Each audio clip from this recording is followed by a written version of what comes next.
Rabbi. Amen, amen. 29th of June, Rabbi Levitt, Pele, Yoetz. Okay. Thanks to Lou.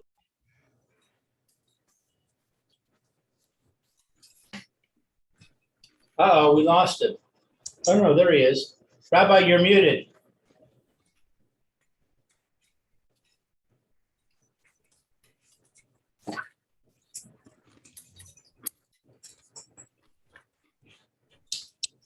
Rabbi Levitt, we can't see you and you're muted.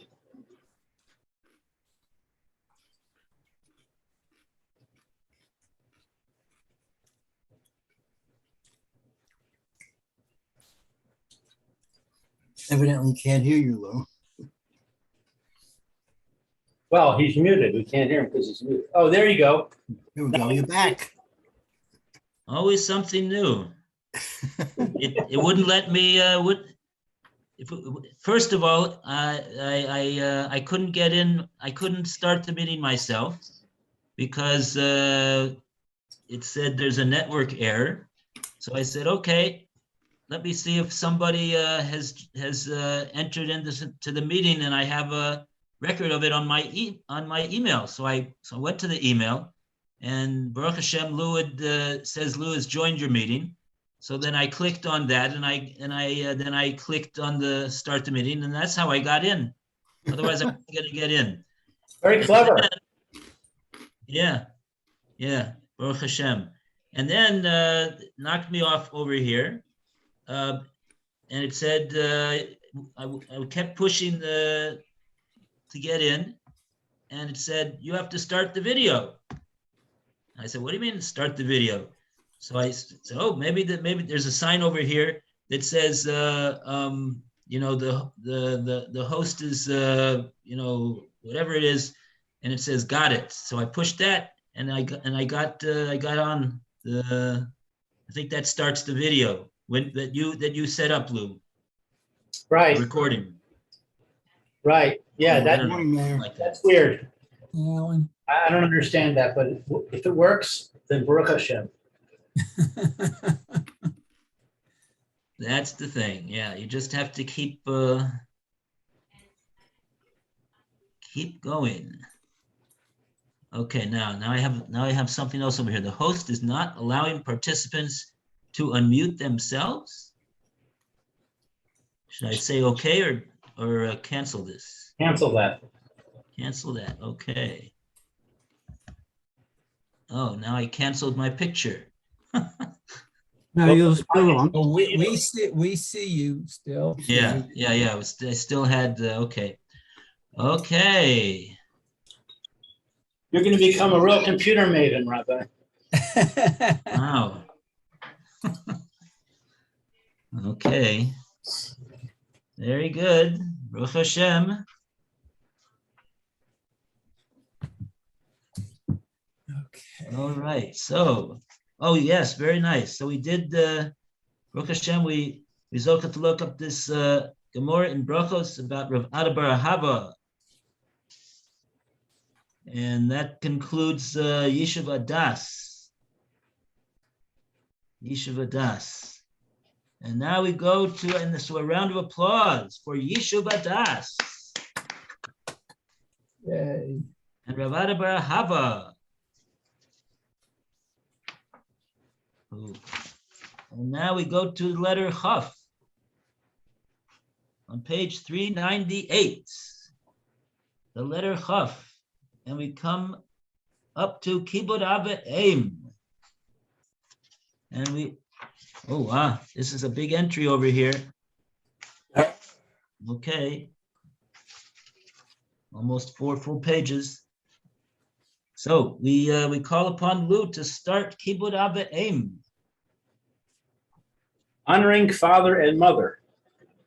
We know the immensity of the obligation to honor parents from the fact that the Torah equated their honor with the honor of Hashem. A person who disregards their honor has committed a grave sin. Due to our great sin, there are many children who are disobedient, and it is a trifle in their eyes not to respect their parents. Even worse, the children consistently violate their parents' will. There are even depraved children who treat the honor of their parents with derision and cause them much emotional pain and grating of their teeth. This is especially so in regard to a man who is God-fearing and desires God's mitzvos very much, who disciplines his sons, and they do not listen to him and anger him to his face. This father's pain is very great. Offensive behavior in a man's home is distressing and causes him to grate his teeth. His life is most bitter. Woe unto the children who cause this to their father. Woe unto them, alas upon them.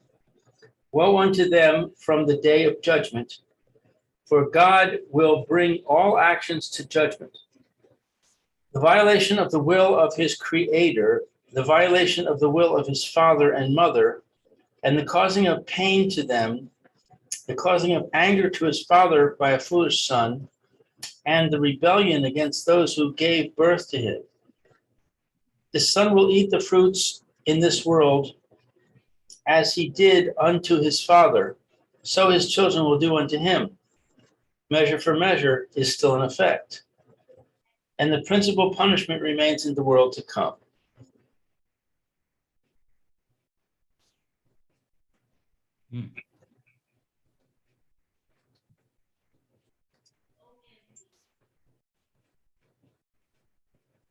Okay.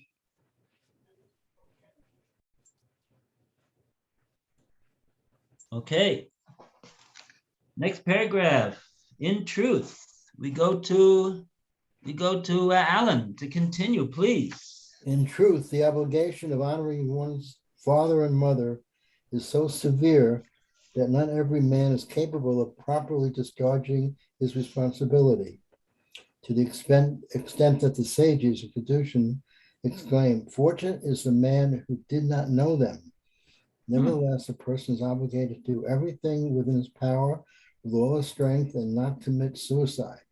For even though the sages in Kedushin 32 said, "A father who pardoned his honor, the obligation of his honor is released." And certainly it is the nature of all men to forego their honor to their sons. Nevertheless, a person is punished according to the judgment of heaven, having violated divine command. Go and learn from what happened to Yaakov Avinu as a result of the 22 years that he did not serve his father. Yosef Hatzadik's years were shortened because he heard his brothers say, "Your servant, our father," and he was silent. Sota 13b. Moreover, his parents' shame and grief were not forgiven, for the pain of the body cannot be pardoned.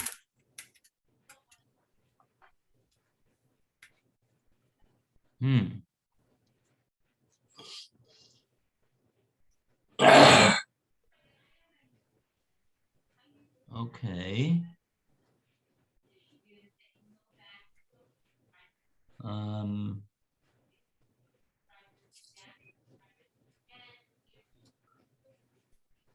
Interesting. He says a father who's pardoned his honor, and that is certainly the nature of all men, to forego their honor to their sons. Nevertheless, a person is punished according to the judgments of heaven for having violated a divine command. And he's referring to the son. Even though the father is pardoning his honor. But then he says the obligation of his honor is released. But then he says, nevertheless, the person, meaning the son, is punished for having violated a divine command. It's hard to understand if he says that the obligation of the honor is released. So why is there a violation of the divine command?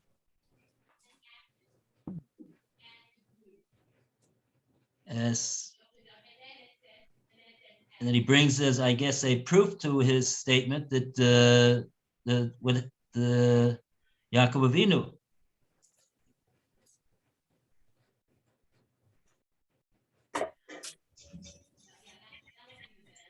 Okay. I've Okay. never understood this point about Yaakov Avinu. I mean, he was doing he was doing kavod ain by doing what his mother told him to do. Oh, you mean they told him they told him to go? Actually, both of them told him to go. Yeah, Like, but his they mother didn't told tell him him to go for 22 years. Well, she told him to go until his brother's anger was assuaged, and he. I mean, maybe you'll say he shouldn't have gone to learn, but she told him to go to Lavan, right? Well, actually, the Gemara makes a point of this, that because the truth of the matter is he was gone not for 22 years, but he was gone for those 22 years do not include the years that he was in the yeshiva. And the Gemara says he wasn't taken to task in this calculation of being away when he went to yeshiva, even though his parents didn't tell him to go to yeshiva. They told him to go and get married. Okay, so that makes my question even stronger.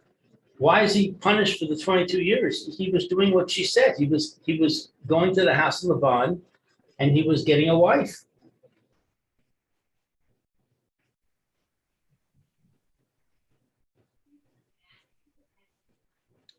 Well, I mean, usually when people go and get a wife from somewhere, they don't stay away for 22 years.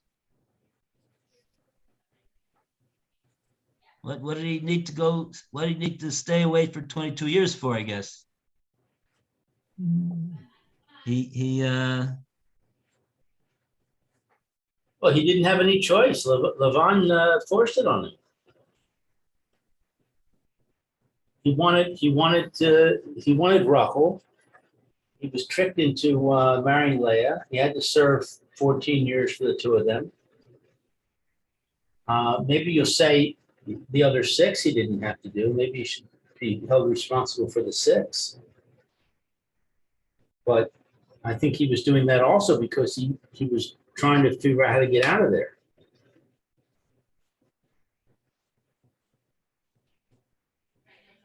mhm. Okay. I hear the point. He was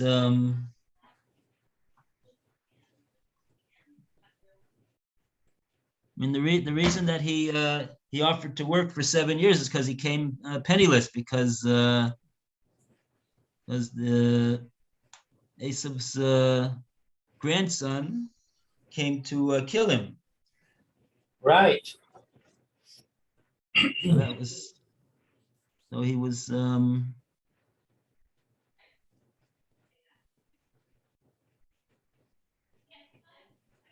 anyway. That's this Gemara over here. Maybe if you want to take a look at this Gemara in Megillah, maybe somebody asked the question, why should he have been punished for 22 years? I do remember the Gemara talks about the fact that he wasn't punished for the 14 years that he was in Beis Medrash of Shem Ve'ever.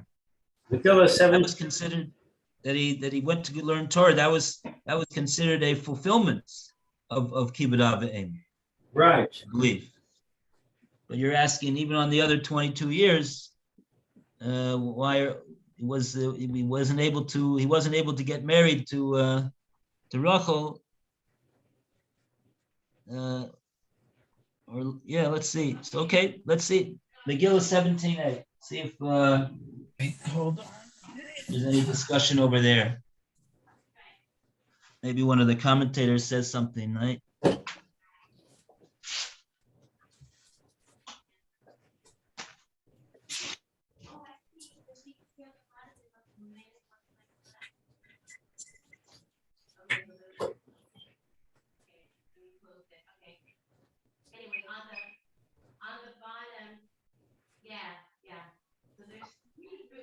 have to regroup, then you have to check if they did you so.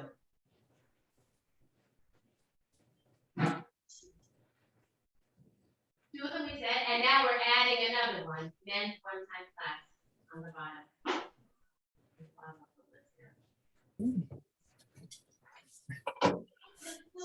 You know, men's one-time class.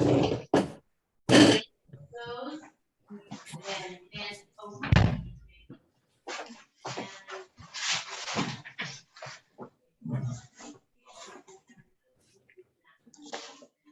Okay, let's see. Megillah 17a. Yud Zayin Amid Aleph.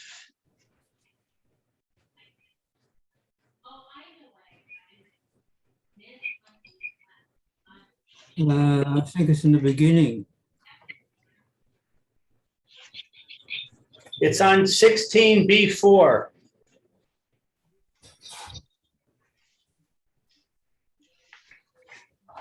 Hmm.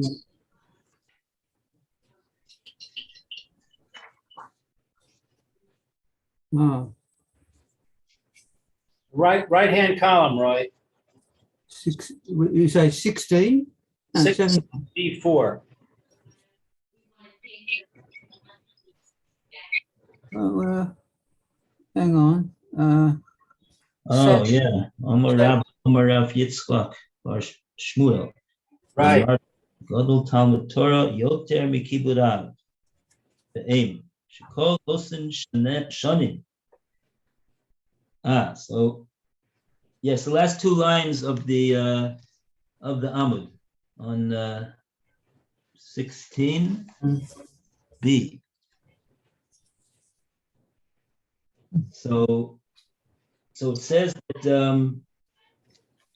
Gadol Talmud Torah Yoter Mikibud Av. The mitzvah of Talmud Torah is Gadol, more so than the mitzvah of Kibbud Av V'Em. Shkein kol osan shonim shehai Yaakov Avinu b'beis Eber. All the years that Yaakov Avinu was in Beis Eber. More doesn't mention over here Shem. The footnote says because Shem had died. By the time, so what? Yaakov Avinu never spoke to Shem, according to that. Apparently. And that's according to the Maharsha. Oh, okay, very good. So lo nenash, he was not punished. He was not punished.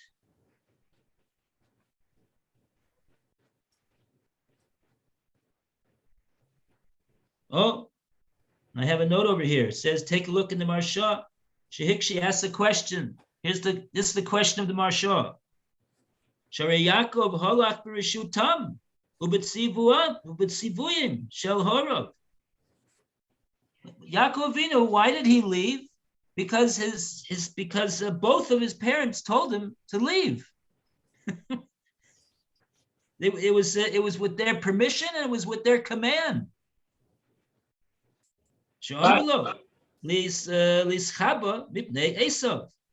That he's got particularly referred to his mother, that Rivka told him he's got to hide because she heard Baruch HaKodesh that Esav is planning to do away with Yaakov. Umadua Efo Nenesh. Why was he punished? This is Maharsha's question. So that's a very good question.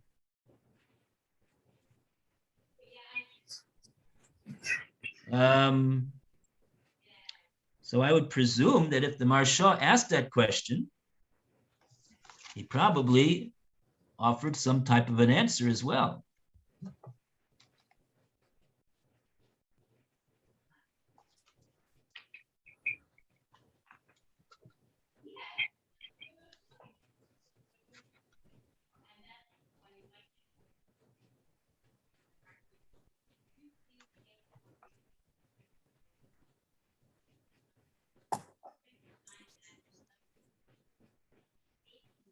Um,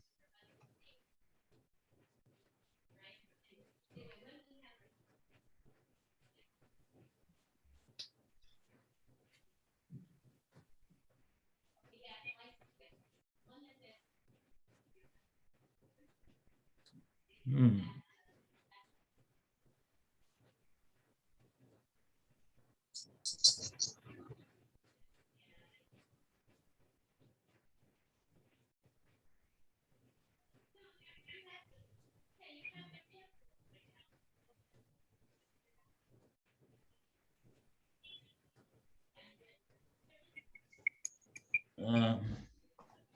Here, okay, maybe we'll take a look in the Marsha.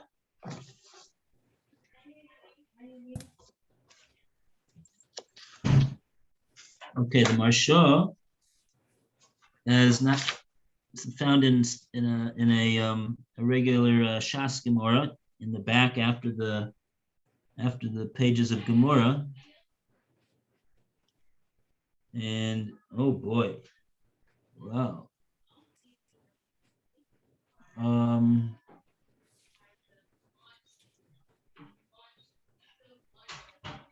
Okay, so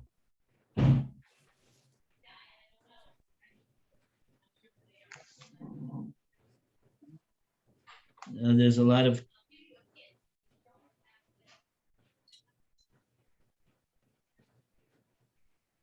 let's see.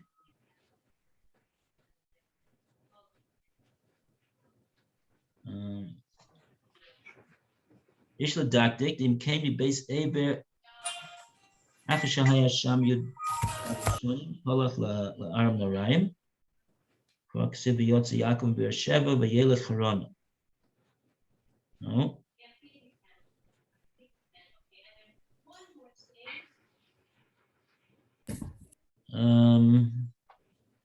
Just looking through the words of the Marsha,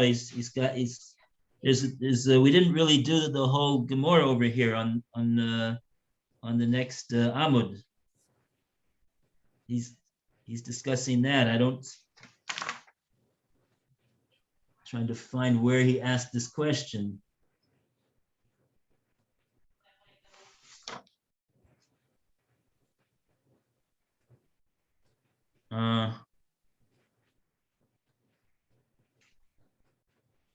Okay, I don't see it right now. It's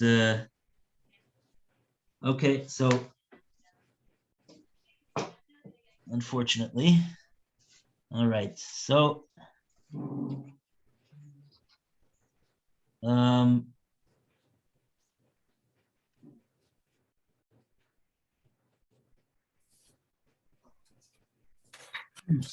yeah, this is a big topic of discussion, not just the Marsha, but other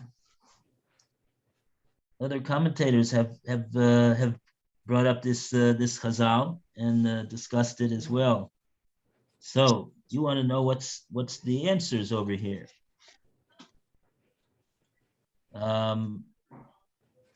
So maybe I have the right place over here.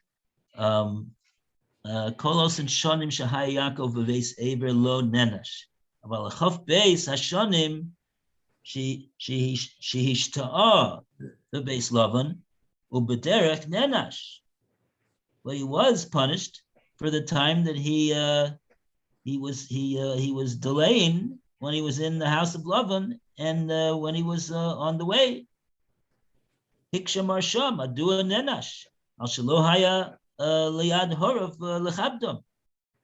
All right, Bertsonim of Mitzvasam Holach Lizchabed Machtmas Esav Achiv Uminastam Machlu Al Kvoida. So that's exactly is the Marsha's question. Since they told him to leave, and they commanded him to leave, and his mother added that there was really two reasons. There was a reason to get married, and also to run away from Esav, who was out to kill him.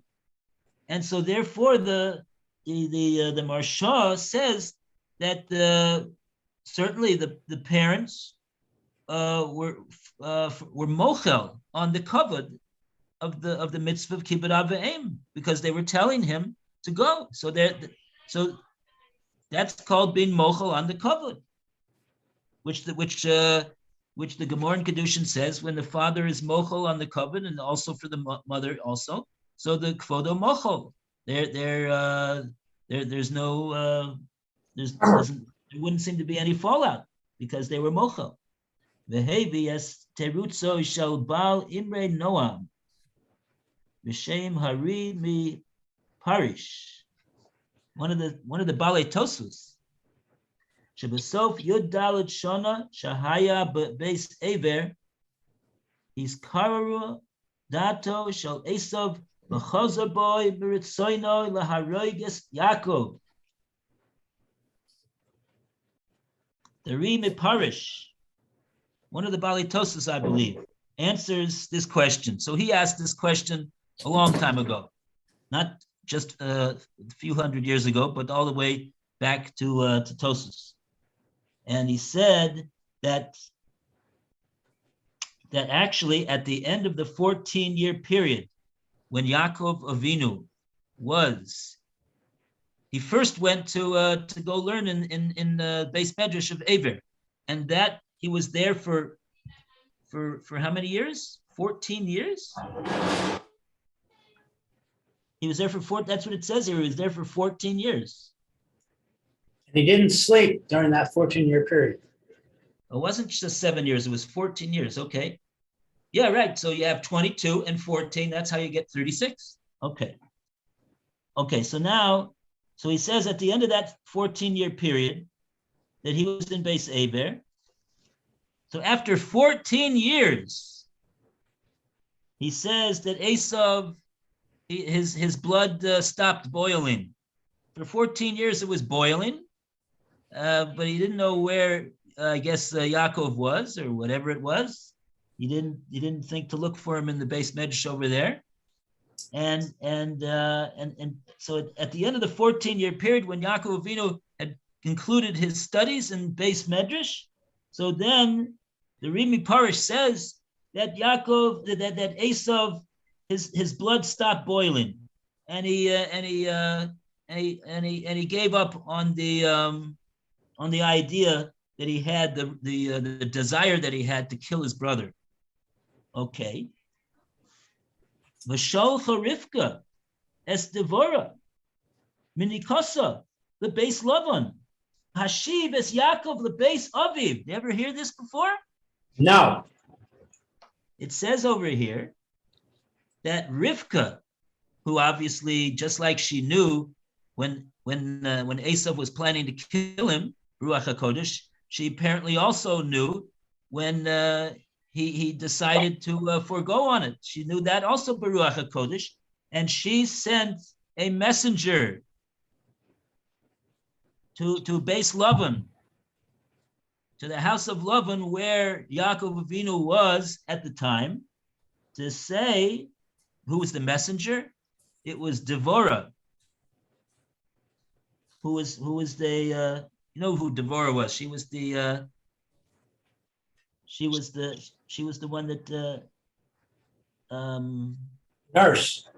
She was the nurse. Yeah. She was the nurse, and she was sent to go tell Yaakov Avinu that Esav is not concerned to she's safe, which is very interesting because when Yaakov Avinu goes back, well, okay, okay, let's keep it simple. Lahashiv es Yaakov the Beis Aviv, and she was sent to not only tell him but to bring him back to the Beis Yaakov, to his father's house. Ulam hu sha'ah sham od chaf beis shanim. However, we know that Yaakov Avinu remained there for another 22 years. L'kach nenesh, and on that account, he was punished.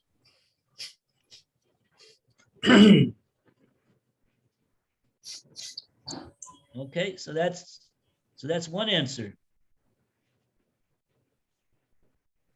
That answer doesn't explain, it doesn't answer the point that he was acquiring his wife.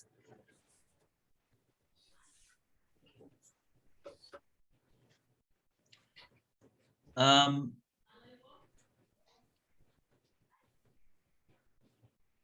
yeah,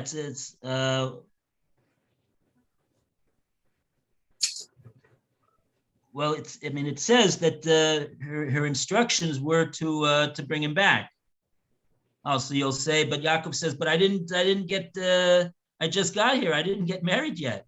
I made a deal. I'm in the middle of this deal to get my wife.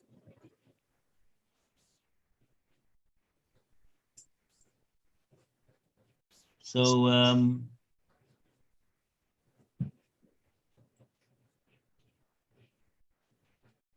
yeah.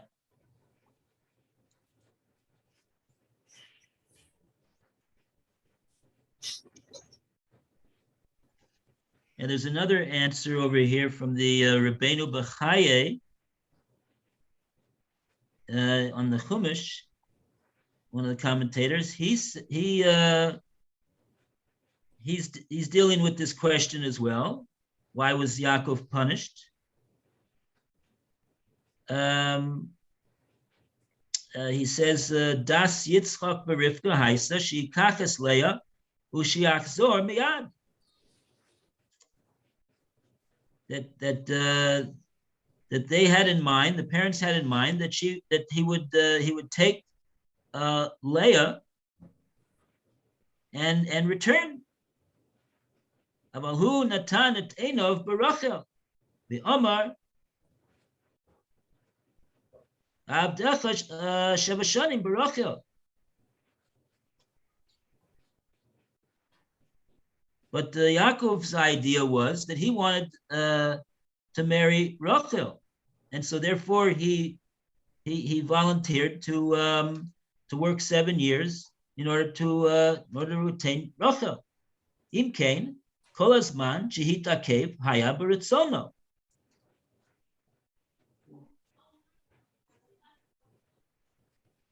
Ki'ilu haya lokeach es Leah lo haya tzorik litakev Chaf Beis Harbe Shonim. So if so the Rabbeinu Bechaye is saying that the parents would have been happy to have him marry Leah and return right away after having married Leah. But he'd still have to wait 7 years.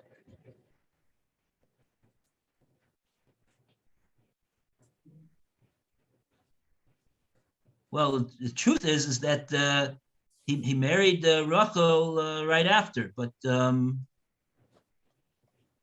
Right, but he had an agreement. he never made an agreement to work for Leah.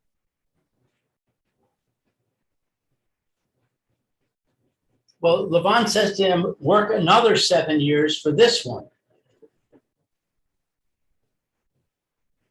No, but the Rabbeinu Bechaye is saying that it was Yaakov's idea initially to say, I'm going to work for Rachel for 7 years. Right. Maybe he would not have had to work for 7 years in order to get Leah, and Yaakov and Rivka, the parents, were willing that he should just marry Leah and then come back. So therefore, that he decided himself, Yaakov, that he had set his eyes on Rachel specifically, not on Leah. He wanted to marry Rachel. So he says that he wanted to marry Rachel and that he volunteered to work 7 years in order to do that. That was his choice, not his parents' choice. I see.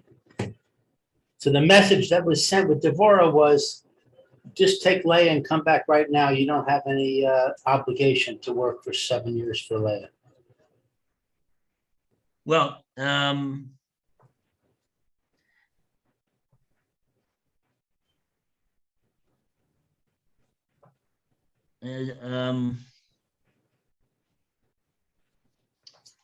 okay. Yeah, I don't know if the Rabbeinu Bechaya was going with the Rimi Parish was talking about that that he was told to come back, but it works. Yeah, it could work. It could work as you say. That's the basic point of the Rabbeinu Bechaya. If he would have if he would have taken Leah, lo hayat tzorek litakev. All of those years, he wouldn't have to wait all those years. It was really only because he set his eyes on Rachel, and then the whole story with what Lavan did to him and everything like that. So then he had to ended up staying there for the time that he did. If he had just settled to marry Leah, he would not have. He would have. The Rabbeinu Bechaya claims that they would not have to have remained so long. But he was destitute at that time. Can he take his wife and travel that long distance when he has absolutely no money?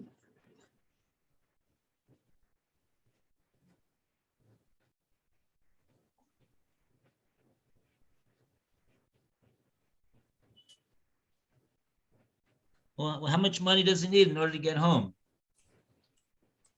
Well, he needs to buy food for his wife. I don't know if he needs to pay tolls or I don't know if there are. Maybe. I mean, it could be, but it could be that he had already been in base Lavan for. Oh, I mean, Lavan wasn't paying him anything. Well, he hadn't started. You're saying he hadn't started working yet. It was just 1 week, and the message came, go home. So maybe he'd say, look, I could go by myself with no money and just, sleep on the side of the road or whatever, but with a wife.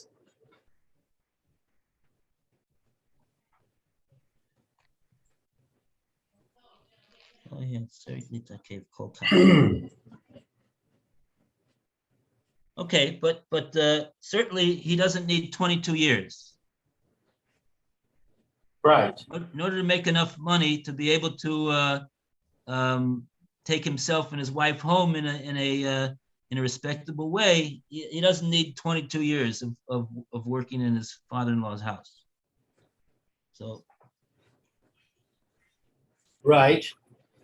So he should be punished for somewhat less than 22 years, I would think. But wasn't there the problem that Lavan changed his wages 10 times and he couldn't get a hold of that money? Wasn't that the whole point with the sticks, the speckled and the striped, that was how he actually acquired a herd that he could take with him? Yeah. Yeah, maybe the Rabbeinu Chaya is saying that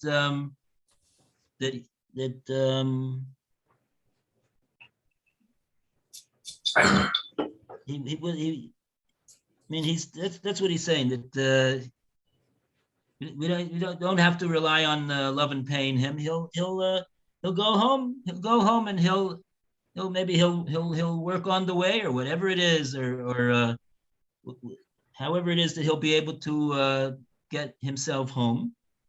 But he should come home. He sees what the situation is by Lavan. He's not gonna. This is somebody who's trying to keep him there indefinitely, and he's got to get out of there.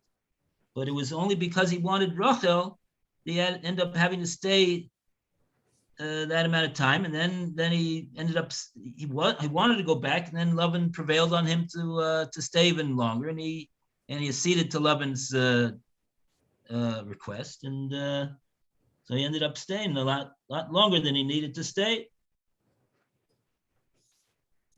But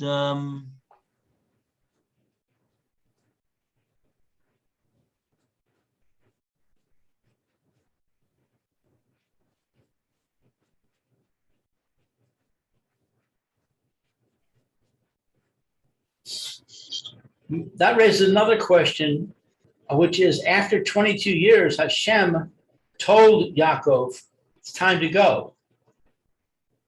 Why didn't Hashem tell Yaakov right away, it's time to go? And can we not say that the fact that Hashem waited for 22 years and then told him is a ratification of Yaakov's decision?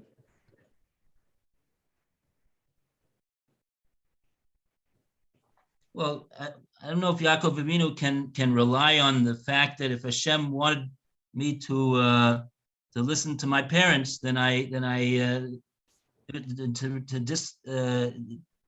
he can't rely on Hashem coming and speaking to him and telling him what he should do.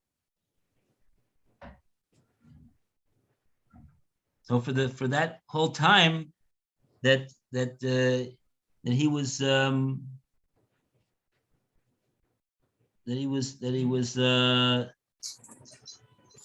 his parents were desirous of him coming home, and he wasn't any longer in yeshiva.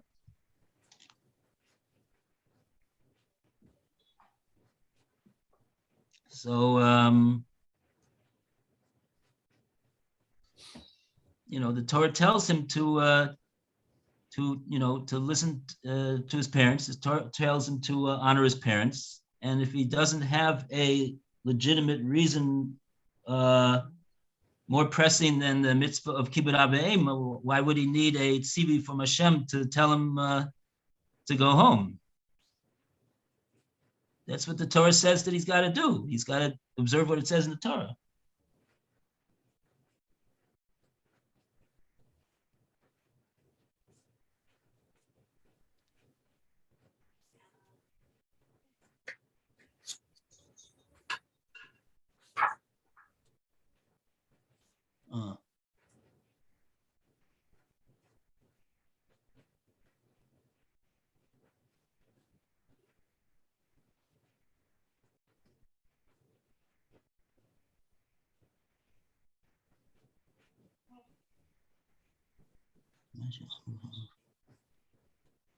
Oh, here's another answer that the Chidah brings from the Sefer Hasidim,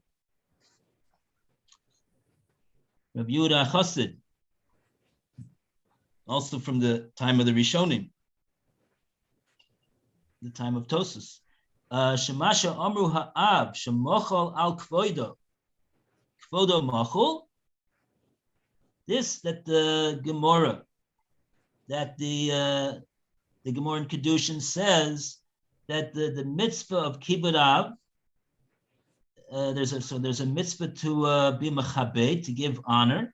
If the father is mochol on his honor, so the Gemara says over there, so kvodo mochol, so it works,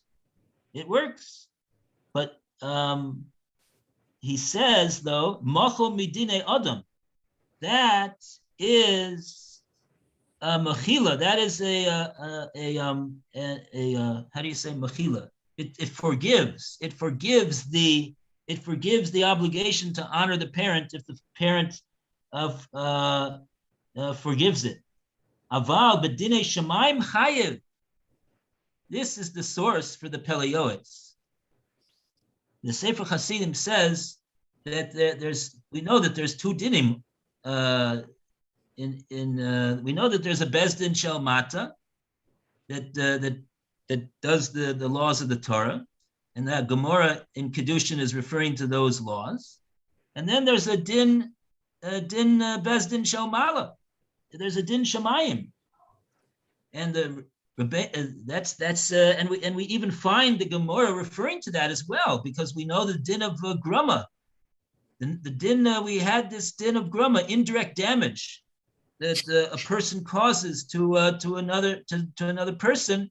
So in Bezdin, he can't, the aggrieved party cannot get any redress of his damage if it was damage caused through a gruma in Bezdin Shalmata.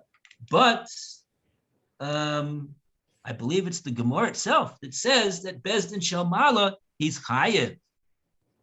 He's going to be chayev. They're going to ask him in Bezdin Shalmala, how come you didn't pay for that damage that you caused that person? It's not going to be good enough of an excuse to say, well, the Bezdin Shalmata wasn't able to, didn't tell me to do anything.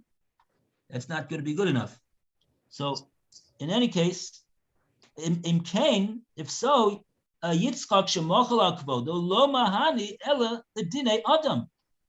Even if we say that Yitzchak forwent his honor, that was only the din adam, so to speak.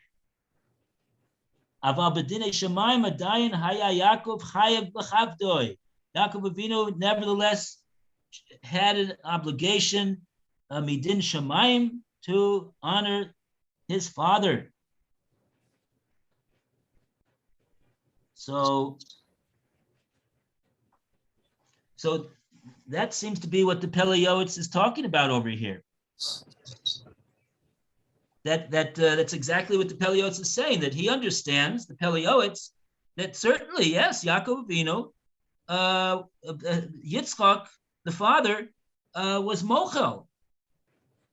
Because, right, he told him to go, and he told him to get married, and he told him, right, and Yaakov Avinu exercised his discretion in that matter, that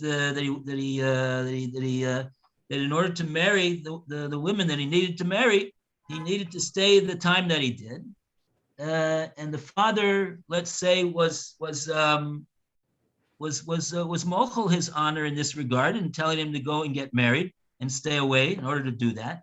But nevertheless, that's what the Pele Yoetz is saying. The son is still subject to the judgments of heaven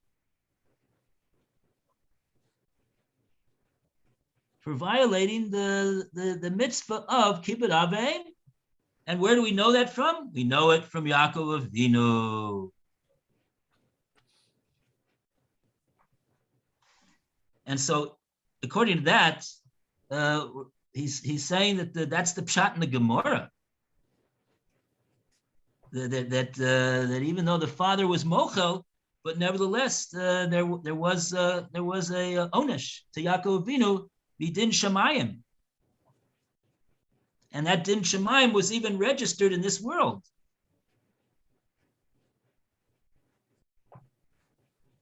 Okay. All right. I see it's 11:31. Yep, very good. Thank you, All Rabbi. the best. All the best to Meir. Chodesh Tov. Chodesh Tov.